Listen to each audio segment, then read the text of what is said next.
What's going on out there, guys? Please excuse the background noise. I got a fan running, so might pick up a little bit of background noise. I'm going to talk about two times that I almost went to Swift and didn't get hired. But first, I'll give you all a little update. If you're new to the channel, I'm laying down because, well, I'm a little weak. It's 5:30 in the morning. I can't sleep. Little update for those that follow me and know, I have cancer. I've been trying to do more things on my own. I have been walking without my walker. I've been making my own food,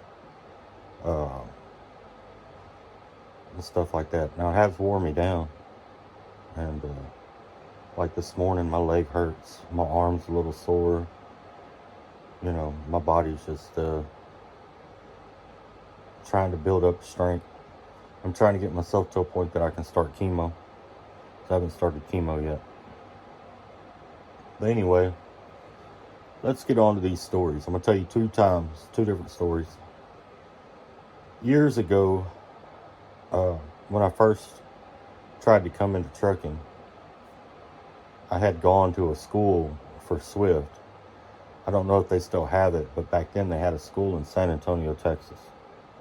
I went there. And back then you didn't have to have your CDL or a permit or nothing. You would go through your first week in class and they would pretty much get you ready to go take the test to get your permit.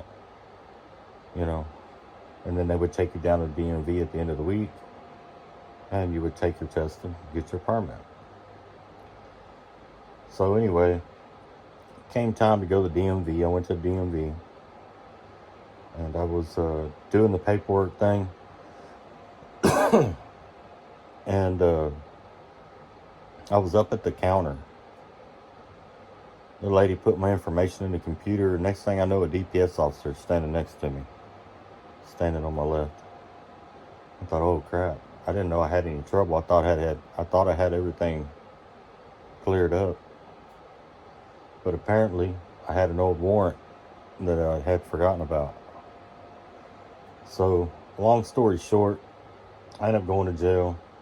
They arrested me there at the DMV in San Antonio. I go to jail, never finished the training or nothing like that. I ended up coming into trucking about 5 years later. And I ended up going to Stevens Transport. I didn't go to Swift. All right, I've told that story in more detail in an older video. And it's on my channel still, so if you want to see that, there is a little bit more detail to that story in an older video. I don't remember what the title is, though. I made it a couple years ago. Anyhow, the second time I was going to go to Swift. Like a dummy, I was watching Coach and them when they were over there leasing. They were putting out good numbers. It was more money than I was making where I was at. And I thought, what the hell? I'll give it a shot, I'll go over there and lease a truck. And, if they're making money like that, might be all right. Maybe the rumors I've heard about them being bad or wrong. Anyhow, I'll never forget, I was in, I think I was in Phoenix. I had delivered a load that morning at Costco, and or just outside of Phoenix. I delivered a load at Costco, and I was parked, and I went, I called Swift and went through the motions and everything, and they denied me. They denied me for an accident I had had 3 or 4 years earlier at Creek Carriers, as a matter of fact. And I wasn't terminated at Creek for the accident. I did get written up for it, but I didn't get terminated. But Swift wouldn't hire me because of that accident. Kind of embarrassing, because out of all the companies to deny you, to get denied by Swift over an accident will make you feel pretty dang low. And I felt pretty dang low. I was like, you gotta be kidding me. You know, this is the company that high centers trailers on Jersey walls and does all kinds of crap. You know, I've never done any of that, but they won't hire me because of an accident I've had, you know, a few years earlier. You know, and I never did talk about it because, well, it was embarrassing, you know.